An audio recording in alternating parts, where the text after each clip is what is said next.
Hello everyone, I am श्रीका और आप देखना शुरू कर चुके हैं श्रीका न्यूज बड़ी, जहां आपको मिलती है हर खबर खास, नो बकवास। आज तारीख है 21 दिसंबर और दिन है बुधवार यानी वेडनेसडे। हिंदू पंचांग के अनुसार पोष माह के कृष्ण पक्ष की त्रयोदशी तिथि है। तो आइए सबसे पहले नजर डालते हैं देश और दुनिया की खास खबरों पर।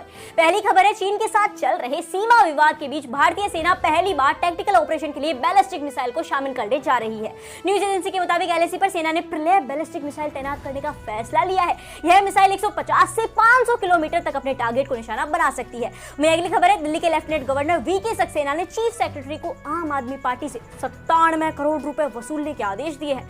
इसके लिए पार्टी को 15 दिन का समय दिया गया है। सीएम अरविंद केजरीवाल पर आरोप है कि उन्होंने पार्टी के प्रचार में सरकारी पैसे खर्च किए हैं, जो कि सुप्रीम कोर्ट के दिशा निर्देशों का उल्लंघन है। एलजी का कहना है कि केजरीवाल ने राजनीतिक विज्ञापनों को सरकारी विज्ञापन के तौर पर पब्लिश करवाया है। अगली खबर देखिए, जम्मू कश्मीर में शोपियां के मुंजवार इलाके में मंगलवार सुबह सुरक्षा बलों और आतंकियों के बीच मुठभेड़ हुई। इसमें लश्कर के 3 आतंकी मारे गए। इनके पास से एक AK-47 राइफल और 2 पिस्तौल बरामद हुई है। एडीजीपी कश्मीर ने बताया कि मारे गए तीनों आतंकी स्थानीय थे। इनमें से 2 की पहचान हुई है। आतंकी लतीफ लोन शोपिया का रहने वाला था, जो कश्मीरी पंडित पूरन कृष्ण भट्ट की हत्या में शामिल था, और अनंतनाग का उमर नजीर नेपाल के तिल बहादुर थापा की हत्या में भी शामिल था।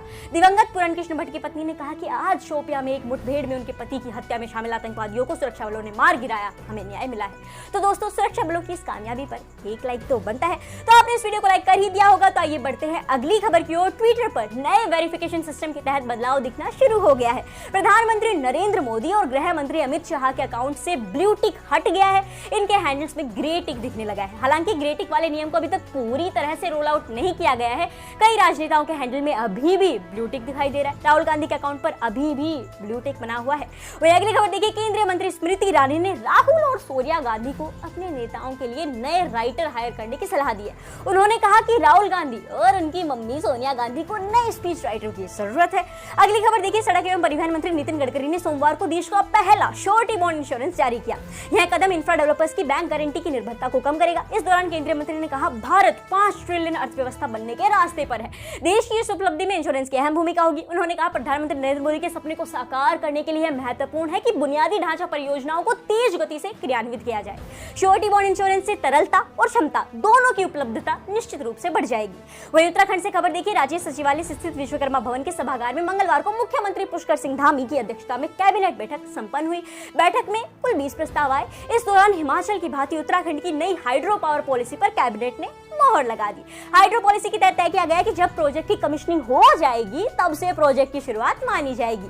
अगली खबर है, जम्मू कश्मीर के उपराज्यपाल मनोज सिन्हा ने जम्मू विश्वविद्यालय में all India inter university fencing championship का उद्घाटन किया। इस भव्य आयोजन में देश भर के 100 विश्वविद्यालयों के 1000 से अधिक फेंसर्स ने भाग लिया।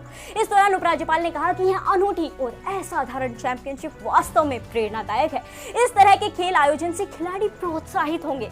वहीं राजस्थान से खबर है, अपने बयानों से सुर्खियों में रहने वाले मदन दिलावर ने एक बार फिर विवादित बयान दिया है। विधायक मदन दिलावर ने वीडियो जारी कर कांग्रेस नेताओं को पागल बताया। उन्होंने कहा कि कांग्रेस नेताओं को मेंटल हॉस्पिटल में भर्ती कराना बहुत ही ज्यादा जरूरी है। अगली खबर देखिए, चीन में कोरोना प्रतिबंधों में ढील के बाद वहां संक्रमण की रफ्तार तेजी से बढ़ रही है। जीरो कोविड पॉलिसी खत्म होने के बाद केसेस में भारी इजाफा हो रहा है।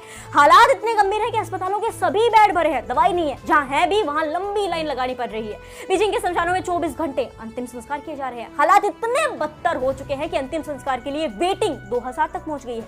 एक्सपर्ट्स का कहना है कि चीन में कोरोना केस दिनों नहीं बल्कि घंटों में दुगने हो रहे हैं। आइए अब जानते हैं बिजनेस सेक्टर से जुड़ी कुछ खास खबरें।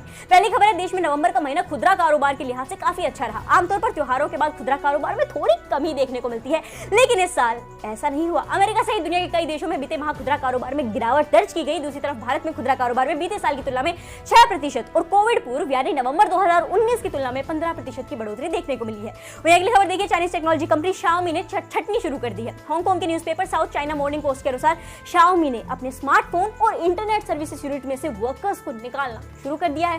रिपोर्ट्स के मुताबिक शाओमी ने अपनी टोटल वर्कफोर्स में से लगभग 15% वर्कर्स की छटनी कर दी है। 30 सितंबर तक शाओमी की टोटल वर्कफोर्स 35,314 थी, जिसमें से 32,000 चीन में बेस्ड है। अगली खबर है, ट्विटर के नए बॉस एलन मस्क के पोल का रिजल्ट आ गया है। उन्होंने यूजर्स से पूछा था कि क्या उन्हें अपने पद पर बने रहना चाहिए या उसे छोड़ देना चाहिए। पोल में 57.5% यूजर्स ने हाँ में और 42.5% ने ना में जवाब दिया है। यानी लोगों का मानना है कि मस्क को अपने ट्विटर हेड का पद छोड़ देना चाहिए। मस्क ने अब इस पोल के साथ यह भी लिखा था कि वह पोल रिजल्ट का पालन करेंगे। आइए अब नजर डालते हैं टेक्नोलॉजी से जुड़ी कुछ खास खबरों पर। पहली खबर है, देश में मोबाइल यूजर्स की संख्या लगातार घट रही है। पिछले 2 महीनों में 54.77 लाख लोगों ने मोबाइल से दूरी बनाई है। Telecom regulatory authority of India के अनुसार अक्टूबर 2022 में देश भर में मोबाइल यूजर्स की संख्या 114.36 करोड़ हो गई, जबकि अगस्त महीने में लगभग 114.91 करोड़ मोबाइल यूजर्स थे। सितंबर माह में मोबाइल यूजर्स की संख्या 36.64 लाख घटकर 114.54 करोड़ हो गई थी। वहीं अक्टूबर माह में 18.13 लाख मोबाइल यूजर्स कम हुए हैं।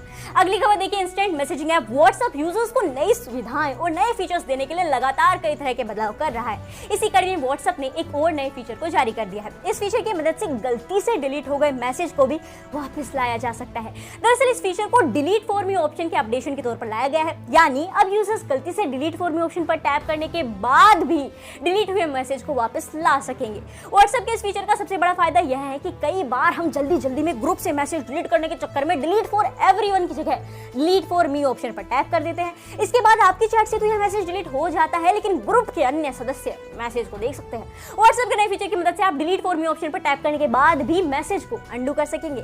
आइए अब जानते हैं स्टूडेंट से जुड़ी कुछ खास खबरें। पहली खबर है, एनसीईआरटी की पाठ्यपुस्तकों में अब श्रीमद् भागवत गीता को भी शामिल किया गया है। लोकसभा में सरकार ने इसकी जानकारी दी। लोकसभा में सोमवार को एक लिखित उत्तर में शिक्षा राज्य मंत्री अन्नपूर्णा देवी ने कहा, छठी और 7वीं कक्षा में श्रीमद् भगवत गीता के संदर्भ और 11वीं कक्षा की संस्कृत पाठ्यपुस्तकों में इसके श्लोकों को शामिल किया गया है। अगली खबर देखिए, संघ लोक सेवा आयोग ने एनडीए भर्ती का नोटिफिकेशन जारी कर दिया है। इस भर्ती के लिए ऑनलाइन मोड में आवेदन मांगे गए हैं। यूपीएससी एनडीए फर्स्ट भर्ती 2023 के लिए ऑनलाइन आवेदन की प्रक्रिया 21 दिसंबर यानी आज से शुरू हो गई है और 10 जनवरी 2023 तक जारी रहेगी। इस भर्ती के लिए परीक्षा का आयोजन 16 अप्रैल 2023 को किया जाएगा।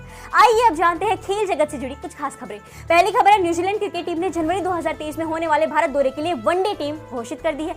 इस टीम में लिमिटेड ओवर्स के कप्तान केन विलियमसन और टेस्ट कप्तान टिम साउदी को आराम दिया गया है। दोनों पाकिस्तान में टेस्ट और वनडे सीरीज के बाद अपने घर लौट जाएंगे। विकेटकीपर टॉम लैथम विलियमसन की गैर मौजूदगी में कप्तानी करेंगे। वनडे सीरीज 18 जनवरी से शुरू होगी। टी20 सीरीज के लिए अभी तक टीम की घोषणा नहीं की गई है। आइए अब नजर डालते हैं मौसम से जुड़ी कुछ खास खबरों पर। पिछले 24 घंटों के दौरान अंडमान और निकोबार के दक्षिणी द्वीपों पर 1 या 2 बार भारी बारिश के साथ हल्की बारिश हुई। दक्षिण केरल और तमिलनाडु के दक्षिणी हिस्सों में हल्की बारिश और असम में 1 या 2 स्थानों पर हल्की बारिश के साथ साथ कहीं पर भारी बारिश हुई। घने कोहरे की चादर पंजाब से लेकर उत्तर प्रदेश, हरियाणा और दिल्ली में देखी गई।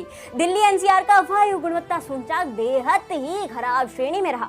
अगले 24 घंटों के दौरान दिल्ली, हरियाणा, पंजाब और उत्तर प्रदेश में घने कोहरे की संभावना है। अंडमान और निकोबार द्वीप समूह के दक्षिणी हिस्सों में हल्की से मध्यम बारिश के साथ 1 या 2 बार भारी बारिश संभव है। तटीय तमिलनाडु में हल्की बारिश के साथ साथ 1 या 2 स्थानों पर मध्यम बारिश हो सकती है। आंतरिक तमिलनाडु, केरल, लक्षद्वीप और असम और अरुणाचल प्रदेश में 1 या 2 स्थानों पर हल्की बारिश संभव है। तो आज की खास खबरों का सिलसिला यही समाप्त होता है। अब आपके लिए एक सवाल, किस एथलीट को फ्लाइंग सिख के नाम से जाना जाता है? इस सवाल का जवाब आपको कमेंट बॉक्स में कमेंट कर देना है। सही जवाब देने वालों को हमारी टीम द्वारा रैंडमली सिलेक्ट कर उचित इनाम दिया जाएगा। हर दिन देश और दुनिया की खास खबरों से अपडेटेड रहने के लिए आपने श्रीका न्यूज बडी को तो सब्सक्राइब कर ही दिया होगा, तो इस वीडियो को भी लाइक और शेयर कर दीजिए। चैनल को सब्सक्राइब करने के लिए और इस वीडियो को लाइक व शेयर करने के लिए आपका बहुत बहुत धन्यवाद।